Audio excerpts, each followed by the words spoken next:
So we're gonna work on this face right here because it's a bit of a shit show because I don't have a reference for her. So I'm gonna have to make her up, and I'll have to make her expression up, and I'm gonna have to make her skin tones. Except, so this guy I do have a reference for, but this one I don't, because this was an empty dead space, this entire space here. So I have him, I don't have her, I don't have her, and I don't have him. I have her. So I'm gonna have to make her up from my head. So right now I just have sort of an idea of a concept of something that should be there. Is the proportions are in, the eyes are pretty much placed and it's aligned, but it's just basic division of two tones, or actually three tones. So you have the dark here, you have the lightest, and you have the mid-tone here. So I have sort of a thought about where everything should come from. So I decided that the light is coming from this space right here. So that is what I'm working with. So I'm gonna start with actually marking her jaw, her line of her shin, her upper capula right here. And I'm gonna mark that out, and then we're gonna see how long we're gonna stretch the face, because I think it looks a bit short right now. And we're gonna have to decide the angle of her head. So I'm gonna start with some black that I mixed myself, and that black is the classic. It's the burnt umber and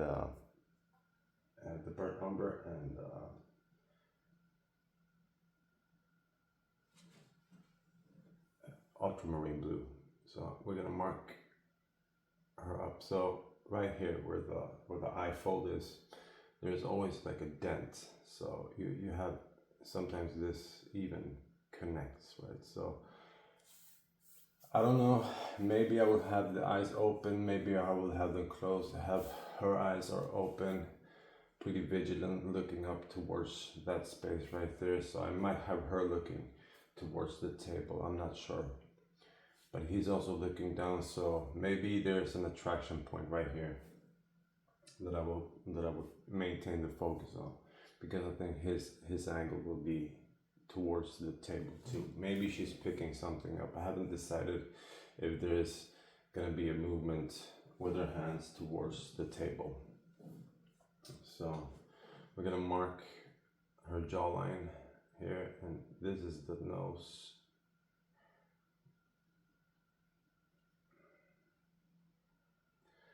This is also the forehead. It's also very important line, because it's turning into the hair. So there will be kind of a sharp line right here. I'm aware of this sharp line here. The line here is not as sharp because it's turning down.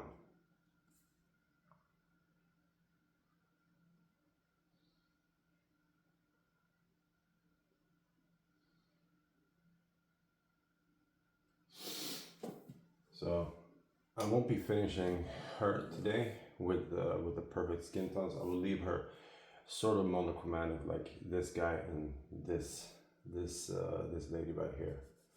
This isn't really dry yet, but I have sort of like the undertone of the skins, and I will work farther into the skin tones in my next layer. So yeah, here we're gonna have the nose sort of rounding in right here.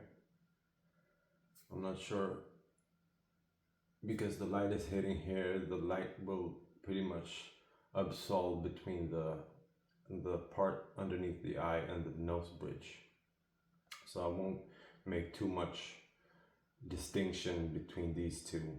Maybe there's a thin line of a darker skin tone. It might not be dark, it just might be a different skin tone. And because of the angle of her face, you won't be able to see the nostrils. She has sort of the same angle as him, but he's more her face is more turned like this, so her face gets more light than him, and that was sort of the purpose, because I don't want repetitive movement between these two.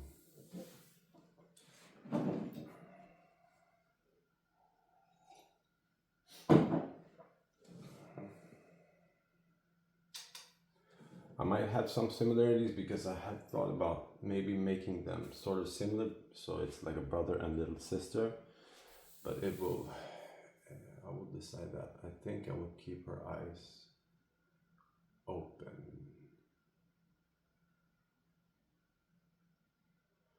And then I will have some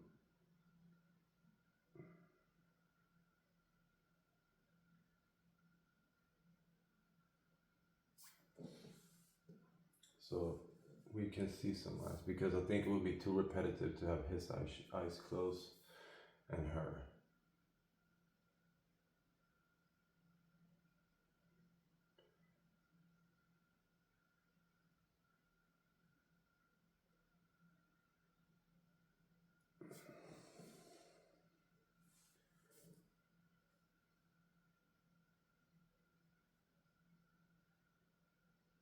So I think this here, this aligns, will be like this.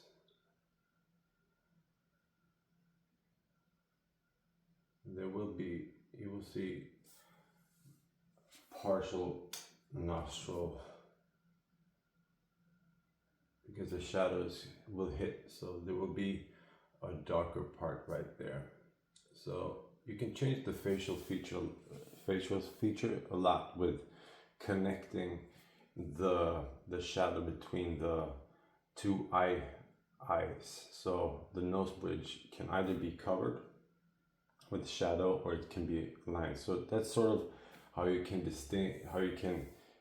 determine like the ethnicity of the subject matter, who is in this case a woman.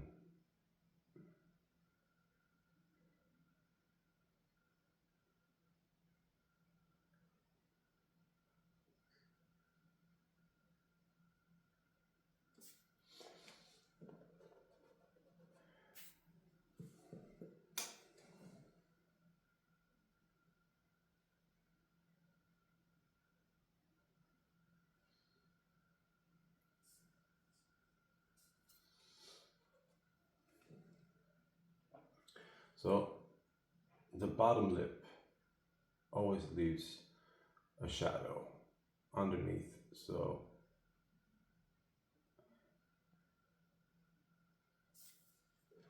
I might have to elongate.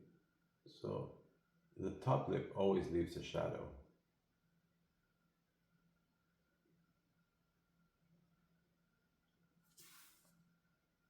And the bottom lip, in most cases, and in this case, will leave. Will grab some of the light or change tone. It won't have the same darkness as let's say the upper lip.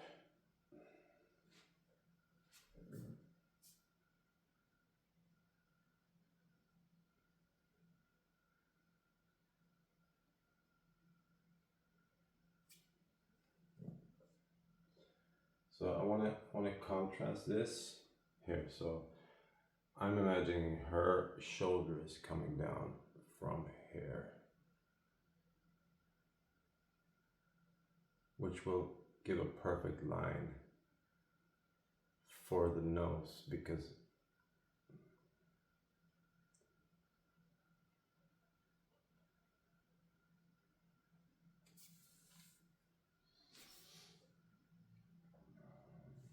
I'm gonna mark out the underlip, the lip,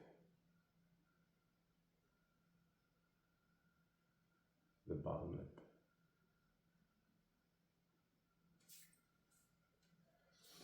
underneath this part, you will have sort of a fold, right?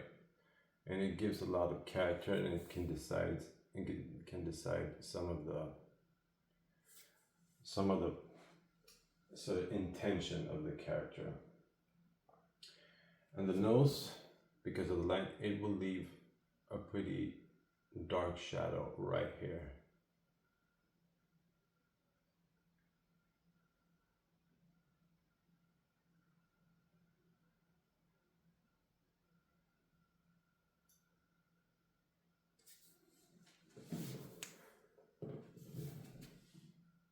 So we're gonna have to make some decisions to create her personality.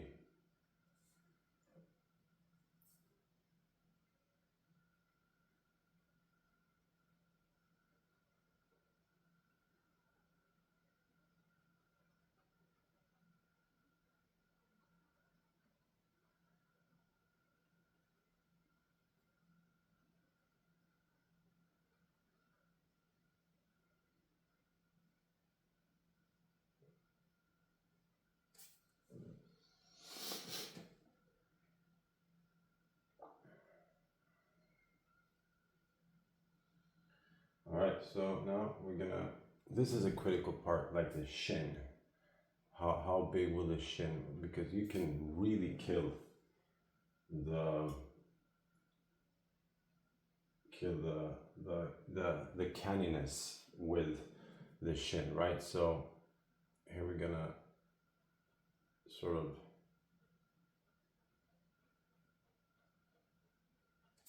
map out the shin and not make her too long, not make it too short, and we're going to connect these two, right? So the shin will move into this part right here, so it will be a lighter part. And I decided to make her little shirt sort of a light tone like this, so it will leave a cast shadow underneath to create some 3D effect.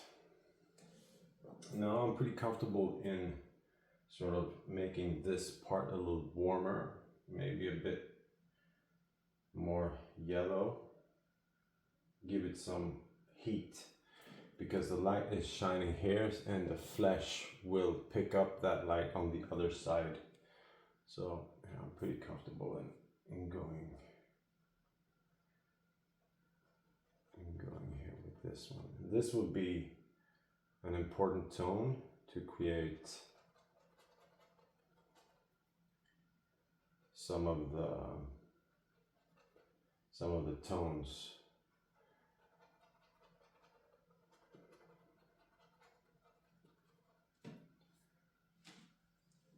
And this here is maybe one of the darker tones that I will be able to use. And this here will be about the same tone. And then you can sort of connect. This is a common shadow, but it's very, very thin. This is one part that a lot of people get wrong. They make too big of a value difference between the nose bridge and underneath the eye. I need to get a lot better with the anatomy lingo.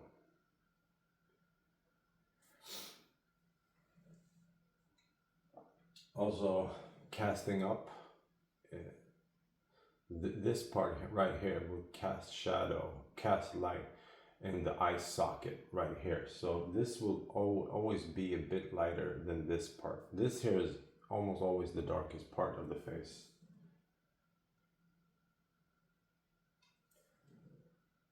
We're going to be pretty comfortable in using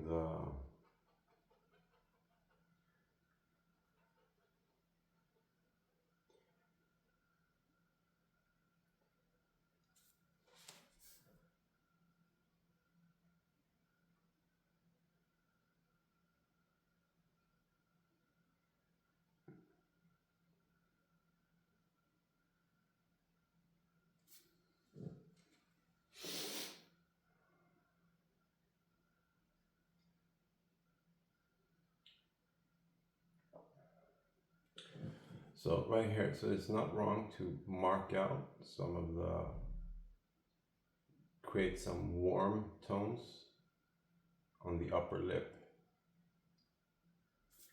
to distinguish that from the rest.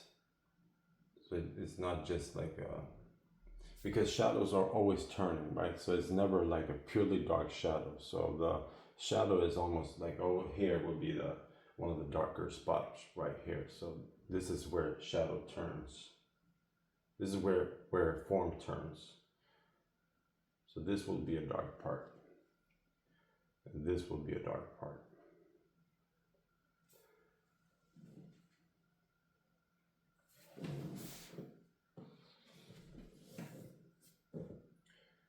Now I'm sort of ready to put some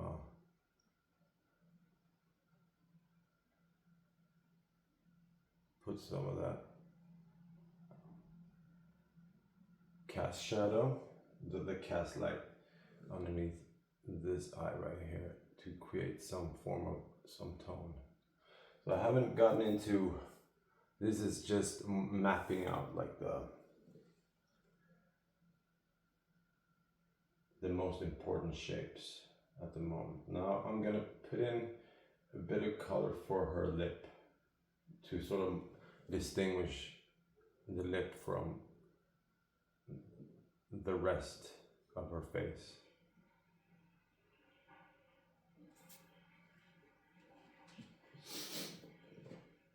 So where the lips meet the cheek is a very important part to determine her mood or who she is or how she's feeling, and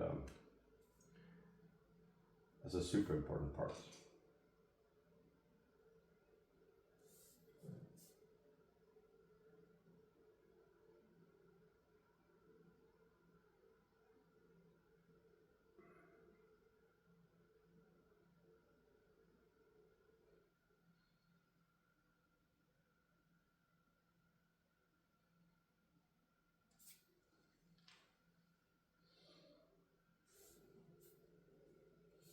So her hair will come down right here at this point, right? So here we will have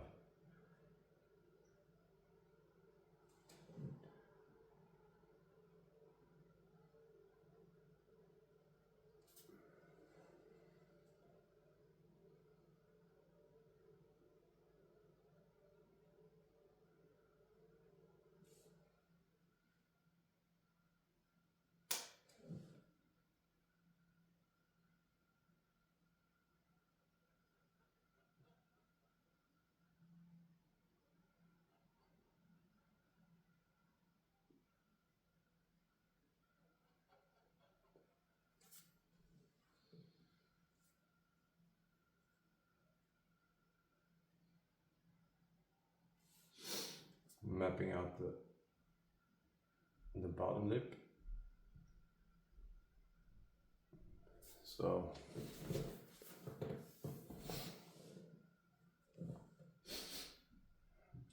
she gets some roundness. Also, so I remember where it should all be. Now I'm going into this eye right here.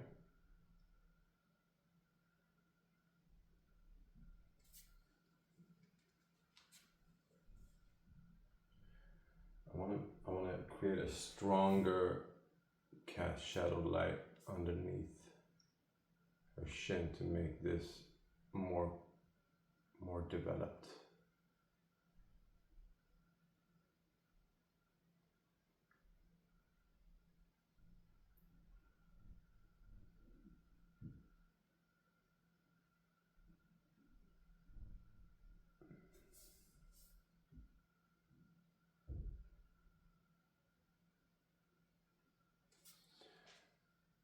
All right, so now we're getting some understanding of who she is and what she will look like and what her mood will be, and I think I'm pretty happy with it. So I'm gonna push this line here because I think it makes her look a bit more attractive. Also, a very common light, like a light area, is right on top of this lip, right on top of that lip. So I'm gonna mix a tone for this entire part here, and I'm gonna sort of get and then I will get sort of a sense of her. Also, important thing is like the underneath the eyes, it can really create a sense of realness. If they have maybe a little line underneath the eye, it can create some really good personality traits, or make them look real, make them feel like a human that has actually lived through something. So I won't make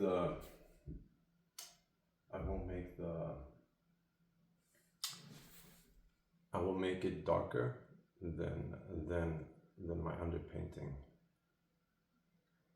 And when I map out eyes, I always go for the lightest part. I always go right in to draw out the iris.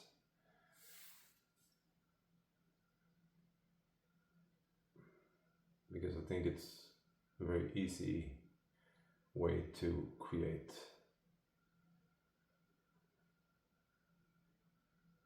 the resemblance of an eye. And now she's looking a bit crazy. We will fix that. So this here will be the lightest area, right here.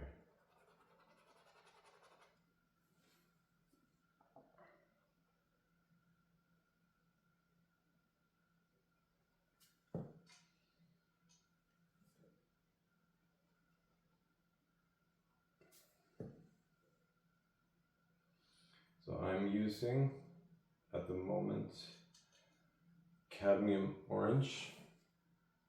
I'm using cadmium red. I'm using titanium white.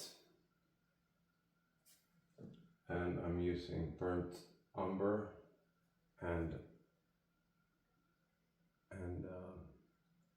blue, the ultramarine blue.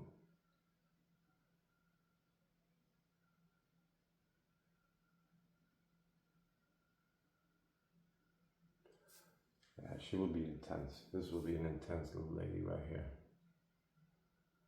I like her. Maybe she will look a bit like the crazy, but we can change that. Can make it look a lot nicer very quick.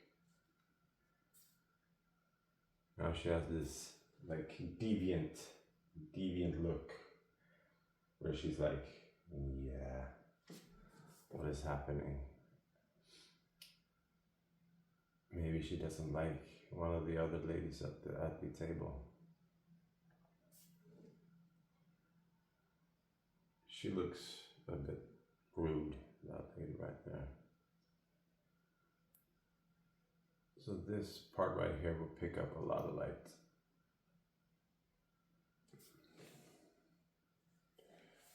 She's coming along.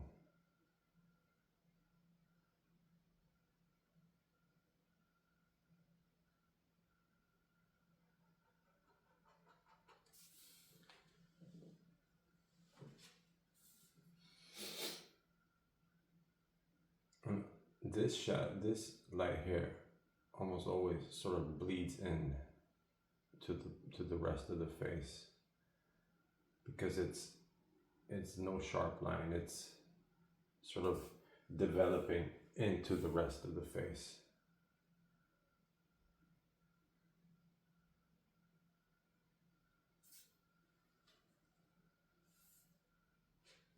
Yeah, maybe I want her to look a bit crazy.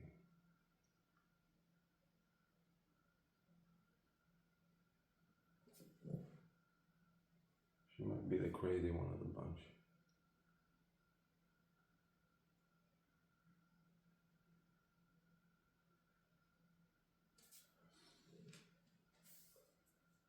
Now we're gonna draw out like the nostril. We're gonna have a decision of how broad her nose will be. Will it be like a big nose like mine, or will it be like a tiny cute nose? It will be like a normal nose.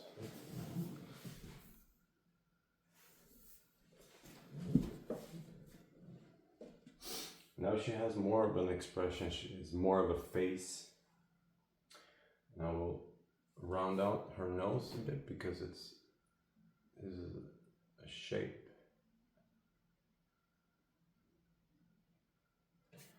And it will pick up a lot of light. Noses almost always pick up a lot of light because of the quality of the skin and because of the form. Now she's getting there.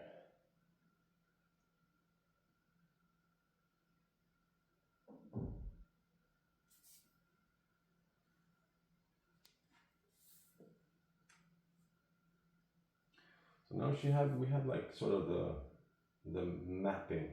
We're closer. We're not done with her, but we're sort of closer to what I think she will be. Now this is very important, where the hairline. So not the hairline, but how the hair sort of falls on the face, because it can be kind of critical. And I almost always let like the hairline sort of bleed into the darkness, so it creates more of a realness, like she is actually underneath her hair. Her hair is on top. So that's also one of the principles I work with when I draw portrait. I start with what is farthest back. And farthest back is the face. The face is actually underneath the hair in many cases. Maybe not mine, but so now she has a pretty big forehead, but the forehead is also working its way into the hairline. So I want to keep this part right here pretty open. She can't have too big of a forehead. It won't be nice. She won't be hot. She will be very critical of her own demeanor if she has too much of a hairline. Too high of a hairline. Not gonna be mean to her.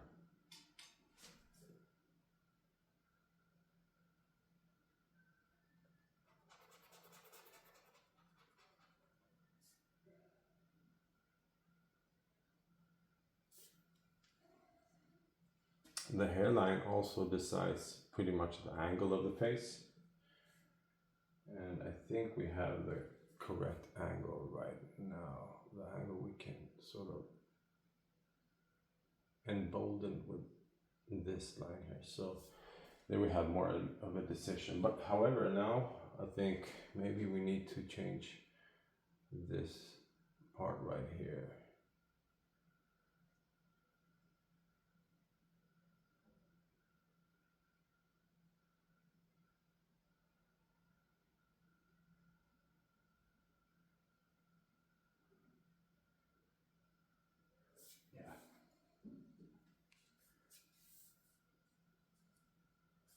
And the light might even hit.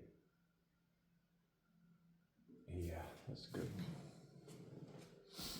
I like her face. Kind of. I'm not done.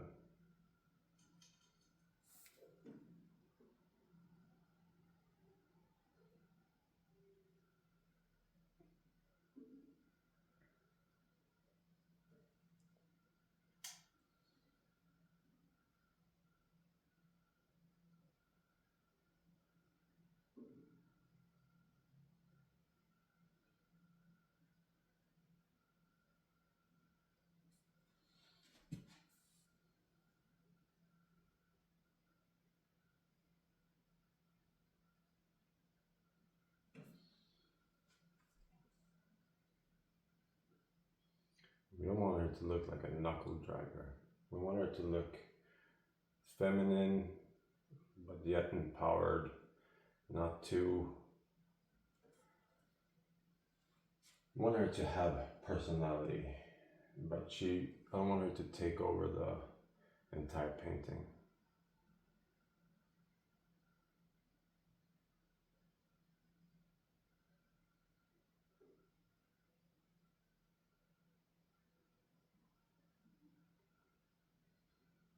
So the hair should flow kind of like this, right? I think.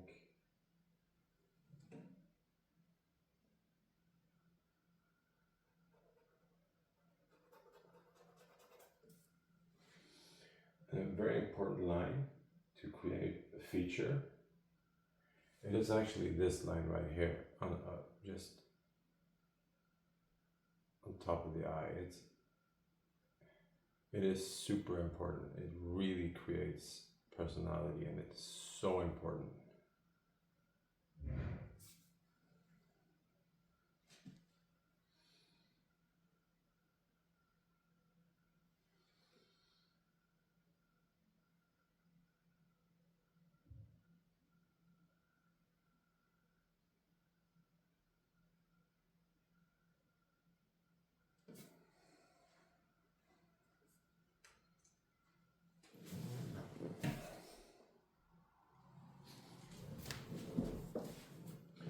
I'm gonna scale up my brush. I'm gonna get some larger areas in to create the hair. I want it to be like I think it's like I don't know the name, but in Sweden we have a name for this type of hair color that I'm going with. It's like a rat, like brown rat color. It's sort of like a brown, orange, gray, like a cold orange, cold dark orange.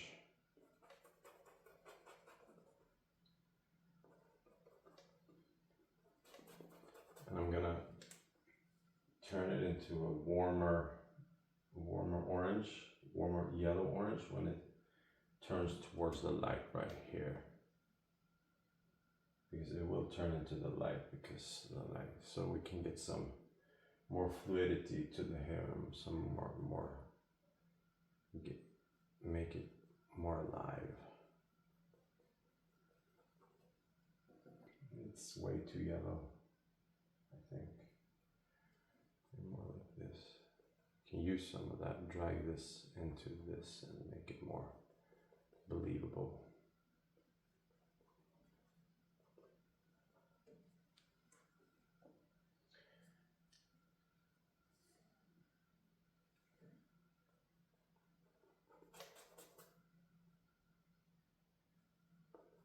I'm using burnt umber and Indian yellow and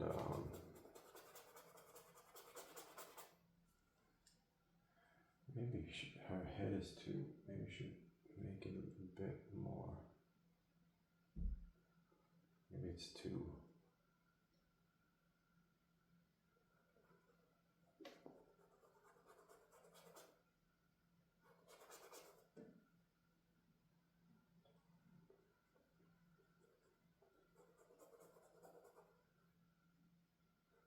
There we go.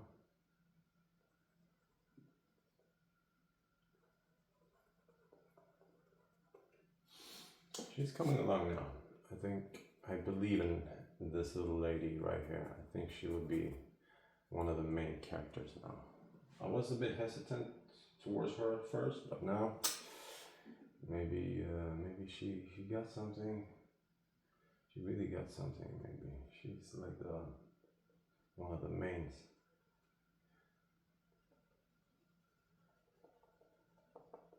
Yeah, she's cute.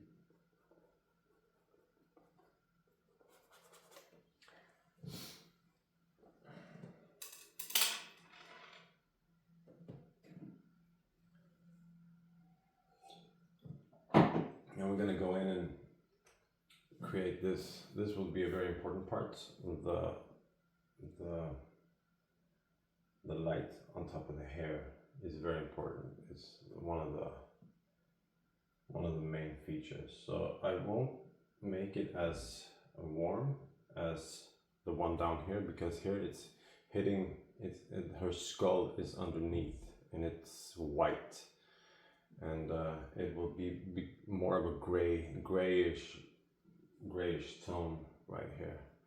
I don't want to replicate his too much. Yeah, this is nice.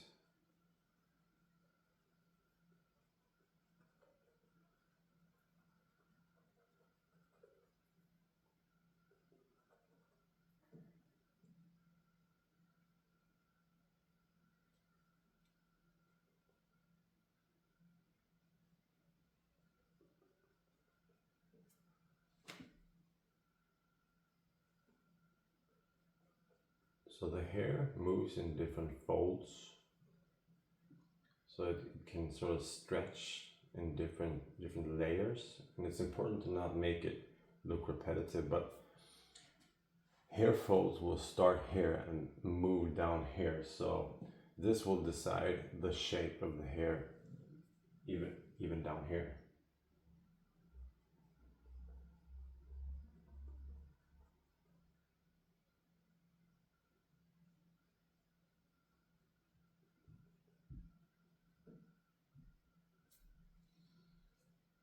Here we have the hair fold, so the hair turns a bit towards the connection between the skull and the hair here, so there's always like a bit of a darker pattern here, and I will make it a bit warmer because to contrast this sort of cold light.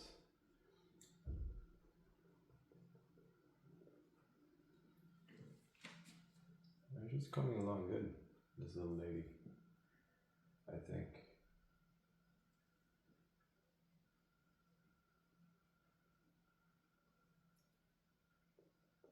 And the hair will hit, it will have some light coming towards here too, so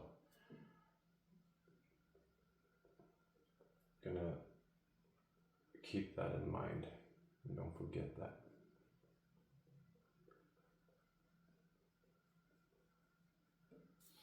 And it's sort of a bit of a crooked hairline, where the hairline is sort of divided and sort of splits apart in different areas, makes it more canny.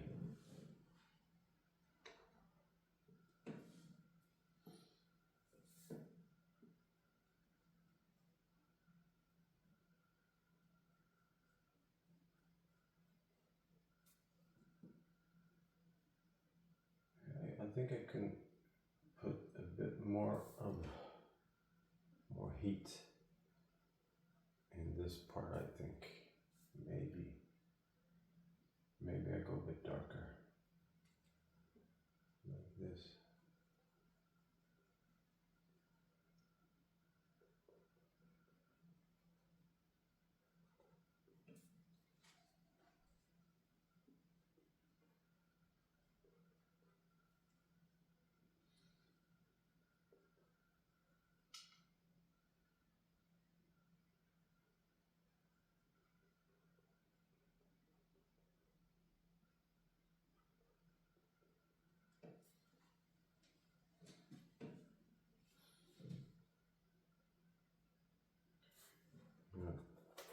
Make it a bit darker here, because I think this won't get a lot of light.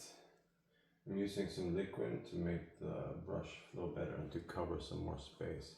Also to make the underpainting more visible underneath. I'm using the underpainting a lot at this stage too, as like a mid-tone, like a lacy map almost. If I don't, I can sort of blur it out. I heard somewhere like if you're in doubt, blur it out. So this is pretty much, so now she's sort of getting ready for the next step, and what that is will be determined soon.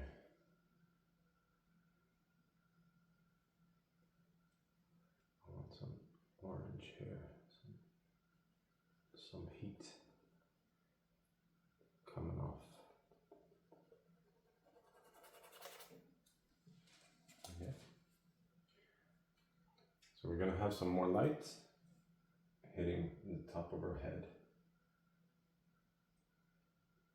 So this is like a very decision-based step. Like, so you have to make a lot of decisions about who we're dealing with, what we're doing, and why we're doing it. So it's a super important step. So now the next layer would be sort of enforcing the decisions that we made now. So we're gonna make her look even more like this at the next stage.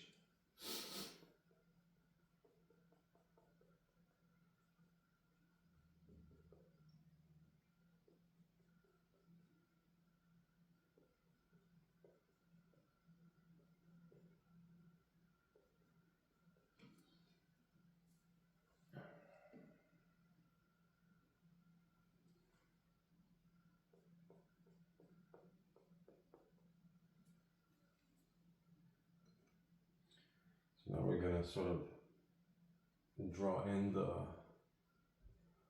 so we sort of divide the, so we make a clear mark of what, you know, where her skull sort of ends and where it begins. We don't need her to be like Bigfoot, like we have to sort of make her look not too big, not too small either. So this is basically how you create a face without a reference. You have some sort of ideas, and you have to create, and you have to be sort of, let the brush sort of decide something for you. Maybe it was a sort of a mistake or an unplanned, unforeseen event that sort of gave her this personality, and it's part of this process to, you know,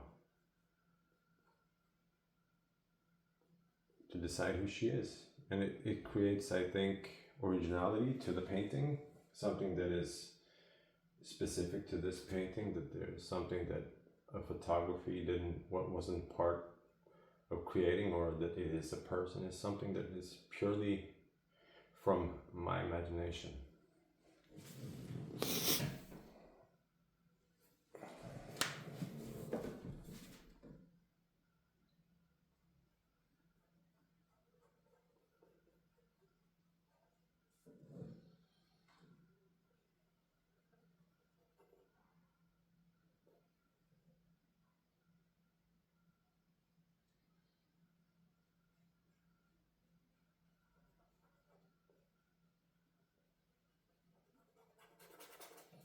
She looks sort of maniacal.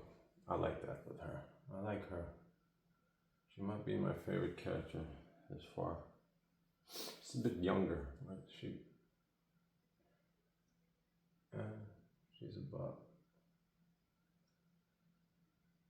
a bit smaller. This is the top of the head. She's a bit the same size. Maybe she's a bit older. She might be 15, 16.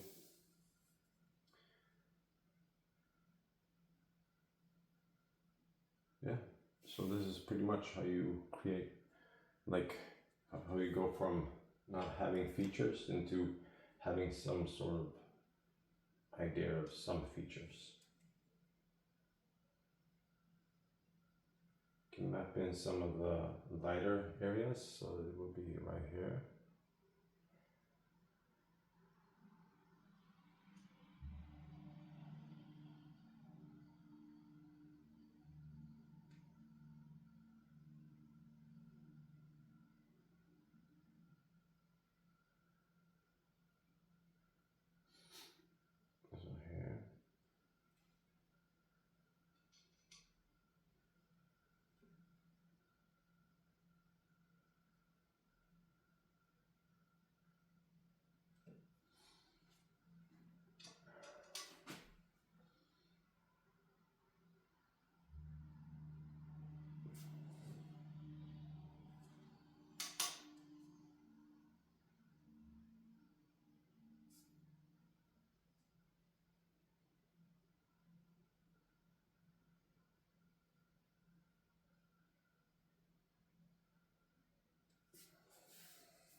there we go.